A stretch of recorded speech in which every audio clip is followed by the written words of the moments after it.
तर नेमकी काय अडचण होते तुम्हाला सांग. कोचिंग क्लासेस चालवत असताना आणि त्या सर, काय भूमिका असते? आज दिनांक 21/6/2026 या रोजी अहमदपूर शहरातील प्रोफेशनल टीचर्स असोसिएशन या निमित्तानं या ठिकाणी आम्ही बैठक घेतलेली आहे. या बैठकीच्या माध्यमातून आम्हाला आमच्यासमोर ज्या काही समस्या आहेत कोचिंग क्लासेस घेत असताना त्या समस्या आम्ही अहमदपूर शहरातील सर्व संस्थाचालक तथा शिक्षण संस्था आहेत त्या शिक्षण संस्थेनं आम्हाला काही प्रश्न मांडायचे आहेत.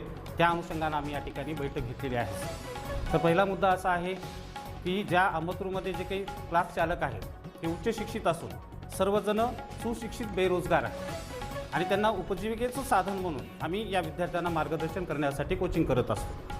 मात्र असं झालेलं आहे सर, अहमदपूर शाळेमधल्या ज्या काही नामांकित संस्था आहेत जसं की यशवंत असेल, त्यानंतर महात्मा फुले आहे, रवींद्रनाथ टागोर शाळा आहे, या शाळेच्या माध्यमातून ज्या विद्यार्थ्यांना मार्गदर्शन केलं जातं ते मार्गदर्शन करत असताना शाळेतीलच शिक्षक जे त्या ठिकाणी परमनंट रुजू आहेत, ज्यांना की शासनाकडून पूर्व वेतन मिळत असतं, पूर्ण वेतन घेऊनसुद्धा त्याच शाळेतील शिक्षक बाहेर कोचिंग करतात. त्याच शाळेतील शिक्षक हे ट्युशन्स घेतात. नव्हे तर हे ट्युशन घेत असताना त्यांनी त्या शाळेतील विद्यार्थ्यांवर दबावसुद्धा आणलेला. ॲज अ टीचर म्हणून मला एक गोष्ट कळते सर की ज्यावेळेस आपण टीचिंग करतो, अध्यापन करत असतो, ते अध्यापन करत असताना शाळेतील जर शिक्षक जर ट्युशन घेत असेल बाहेर, त्यावेळेस त्याची एक मनस्थिती होते. समजा वर्गामध्ये 50 विद्यार्थी आहेत, त्या 50 विद्यार्थ्यांपैकी एक 20 विद्यार्थी त्याच्या ट्युशनमध्ये जातात.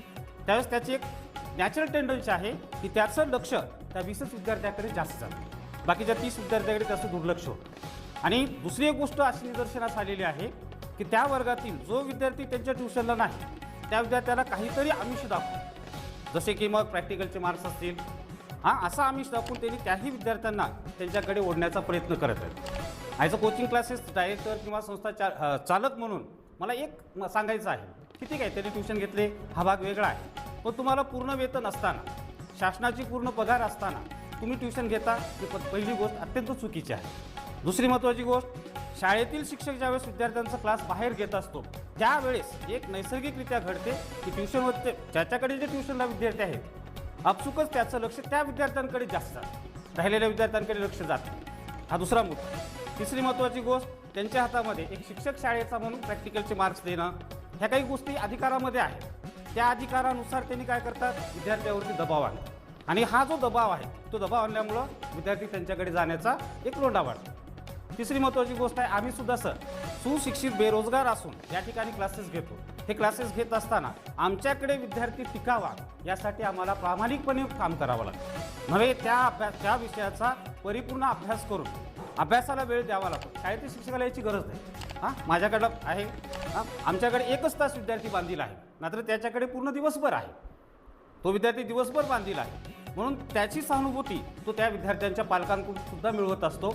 हा एक मोठा अन्याय आमच्या या प्रायव्हेट कोचिंग क्लासेसवाल्यांवर होत आहे. हा तात्काळ थांबावा असं माझं मत आहे. तुम्ही समजा पूर्ण वेळ शिक्षक असतील, त्यांना पूर्ण 100% वेतन मिळतं शासनाकडून, असे शिक्षक कोचिंग क्लासेस चालवत आहेत. तर आता त्याच्यामध्ये बऱ्याचशा शाळांमध्ये आता पिरियड बेसिसवर जे काही शिक्षक आहेत तर त्यांच्या बाबतीत काय जे CSBवर तिथं काम करतात सर, CSBवर त्यांनी ज्यावेळी जॉईनिंग झालेली आहे ती जॉईनिंग होत असताना त्यांचं डोनेशन घेऊनच त्यांनी जॉईन करून घेतलेलं आहे.